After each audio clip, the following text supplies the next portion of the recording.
Hey guys, welcome back to Shivam blogs. तो सुबह के बज गए हैं 7:05 और मैं खड़ा हूँ तीसरी मंजिल की छत पर। और आज अपन देखेंगे कि इसमें काम कितना जो है रह गया है। कंस्ट्रक्शन का वर्क शुरू हुआ है। फ्लोरिंग का काम चल रहा था, वो यहाँ पर कंप्लीट हो चुका है। यहाँ पर कुछ एरिया है, इसमें फ्लोरिंग का काम रह गया है। जीना में ग्रेनाइट लगने के लिए रह गई है। तो फटाक से देखते हैं, चलते हैं। और कल बारिश भी हुई थी रात में, जैसे कि आप देख सकते हैं सामने। मौसम जो है हो रखा है थोड़ा सा वैसा, और चीज़ें भीगी हुई हैं। तो देखेंगे कि कहीं पानी तो नहीं है, कहीं अंदर पानी तो नहीं है। तो फटाफट से चलते हैं और देखते हैं कि क्या है क्या नहीं। तो ये अपनी किचन है। किचन में अभी आरओ लगना है, जो अपन ने मंगा लिया है, रखा हुआ है नीचे। अभी उसको अनबॉक्स करके दिखाएंगे कि कैसा है आरओ और कौन सा मंगाया है, क्यों मंगाया है। और इधर ये रूम है, इसमें डबल कोड होना है, सिंगल कोड पुट्टी का हो चुका है। ये रखी है अपॉक्सी, जो कि इसमें भरी जाती है, लेकिन यहाँ पर भरी नहीं है क्योंकि ये पूरा एरिया डला हुआ है गंदा, और यहाँ पर डला हुआ सामान रखा हुआ है। ये वाली चीज़ यहाँ पर सिंगल कोट पुट्टी अभी हुई नहीं है, इधर पर नहीं हुई है और इधर भी नहीं हुई है। ये अपना हॉल है इतना। तो ये है, पीछे किचन में काम होना है, वायरिंग होनी है। वायरिंग मैंने मंगाई है KI की। अब देखते हैं क्या होता है। इधर देखते हैं, इधर पानी वानी तो नहीं आया। और अंदर ये फ़ैन रखा हुआ है, देखो लेबर वगैरह ने कितना गंदा कर दिया है। आपके घर पे भी मुझे लगता है कि जब काम वगैरह होता होगा तो सामान ऐसे ही थोड़ा बहुत वेस्ट हो जाता होगा। ये रहा है, इसमें आधी छत रह गई है पुट्टी के लिए। नीचे डबल कोड हो गया है, ऊपर सिंगल कोड और होना है एक बार। और अब चलते हैं, मशीन को देखो कैसे डाल दिया है इन्होंने। अब चलते हैं ऊपर। इसमें सीलिंग फैंस भी हैं, तो सीलिंग फैंस मैंने मंगाए हुए हैं। अब बेसिकली मैं ये कर क्यों रहा हूँ, ये वाला पोर्शन तैयार क्यों करवा रहा हूँ 3rd फ्लोर पे, क्योंकि मुझे चढ़ाना है इसको रेंट पे। और ना रेंट पे चढ़ाने के लिए सारी फैसिलिटी देंगे, तो आई होप कि जल्दी उठ जाएगा। और मेरे दिमाग में जो चीज़ है ना, वो चीज़ ये है कि ना, जैसे रेंटर है तो रेंटर को सारी फैसिलिटी देना, जैसे उसके माइंड को अट्रैक्ट करना। भले ही 3rd फ्लोर पर है या 2nd फ्लोर पर है आपका पोर्शन, लेकिन आप कह रहे हो हम वाटर प्यूरीफायर दे रहे हैं, हम BLDC फैंस दे रहे हैं, हम आपको वाटर फ्री दे रहे हैं। सो दैट कि जैसे आसपास के एरिया में 7,000-8,000 में कोई 2 BHK भी मिल रहा है, तो हम दे रहे हैं 3 BHK। लेकिन उसमें उसको बेनिफिट क्या है, देखो उसका वाटर का जो पैसा है प्यूरीफायर का वो बचेगा। 30 रुपये की बोतल लेगा तो 30 दिन में उसके कितने हो गए, 900, 1,000 रुपये हो गए। 1,000 रुपये वो बचे। कहीं पे पानी का देगा अगर बिल, तो 500 रुपये वो हो गए, 1,500 रुपये हो गए। BLDC फैन पे महीने पे 1,000 रुपये की बचत तो करेगा 5-6 पंखे में, तो वो कितना हो गया, 2,500 हो गए।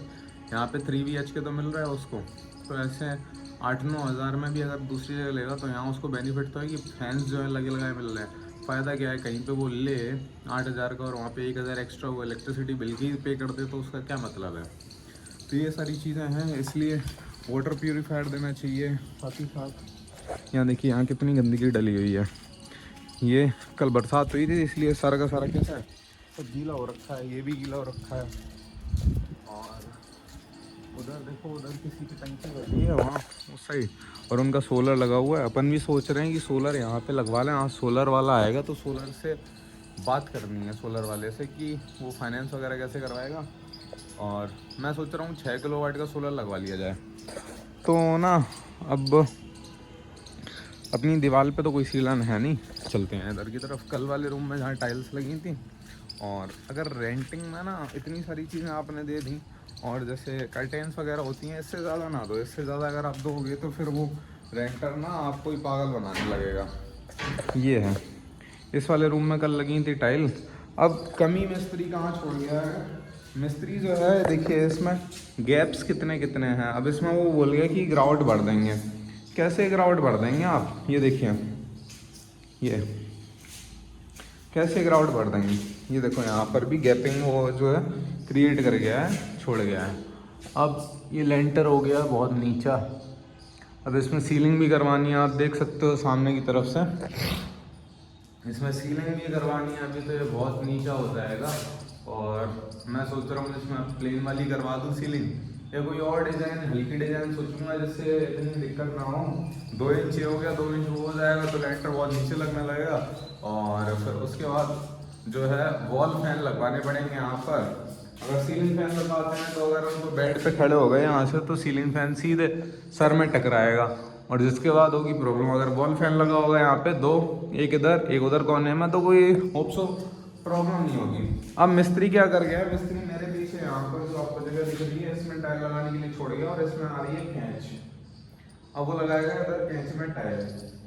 तो ये है सारी चीज़ें, और पता नहीं कल इतना काम क्यों छोड़ गया, मैंने उससे बोला भी था। और साथ ही साथ इस बाथरूम में भी फ्लोरिंग का काम होगा, और इसके ऊपर जो टाइल्स नहीं लगी हैं ये भी टाइल्स लगानी है। अब वो सोच रहा है कि इन पे टाइल्स ना लगाएं, इन पे टाइल्स, छोटी जगह पे टाइल्स लगाने में लगता है टाइम, अगर इस पे लगाएंगे तो टाइम लग जाएगा काफ़ी और मुझे घाटा हो जाएगा। तो हर बारी ना लेबर मिस्त्री ये सोचते हैं कि मुझे फ़ायदा होना चाहिए, मालिक का काम खराब हो तो हो जाए। आपके साथ भी ऐसे ही होता है।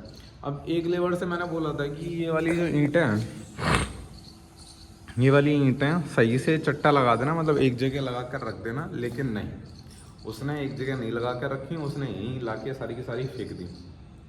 तो ये होता है कि अगर आप लेबर से या मिस्त्री से काम बोलो तो उनको वो काम सही से करना है ही नहीं।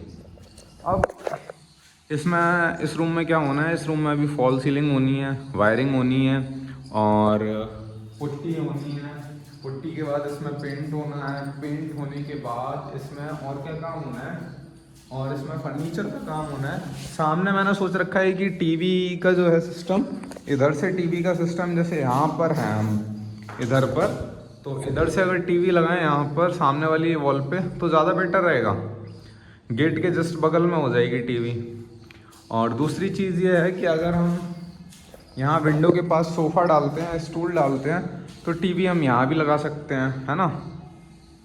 और लेकिन वो सोफ़े के लिए बेस्ट रहेगी। अगर कोई बेड से देखना चाहता है वहाँ से तो फिर वो सोफ़े वाली नहीं देख पाएगा, लेकिन फिर उसके लिए हमारे पास एक और अल्टरनेट ऑप्शन होगा कि ये वाला जो स्टैंड फ्लेक्सिबल वाला आता है, मतलब टीवी को ऐसे करके ऐसे कर लो, खोल लो, तो फिर यहाँ से बेड से आप देख सकते होगे इधर से, लेकिन बट स्टिल अभी आप नहीं देख पाओगे।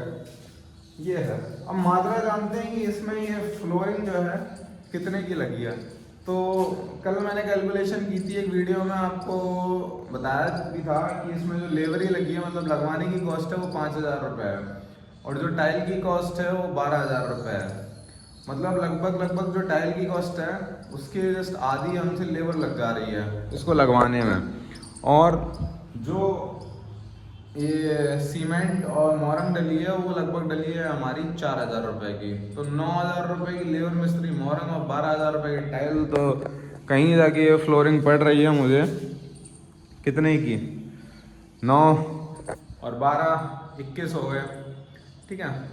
21,000 रुपये में इस कमरे की पड़ रही है हमें फ्लोरिंग। तो मकान बनवाना कितना महंगा है मैं कह सकता हूँ आपसे। अब यहाँ पर एक विंडो लगनी है पीवीसी की जो 12-13 हज़ार की लगेगी, और जब इधर बैठा होगा कोई तो इधर से लुक आएगा इसका व्यू, और जब कोई इधर होगा तो इधर से व्यू आएगा, मतलब व्यू आएगा ही। अगर आप यहाँ पर बेड पे भी हो इस जगह तो इधर से भी व्यू आएगा सामने पेड़ वगैरह का, और इधर से सामने इसका आ ही रहा है गेट के सामने जो किचन का व्यू है, ये देखो ग्रीन ग्रीन सारा का सारा।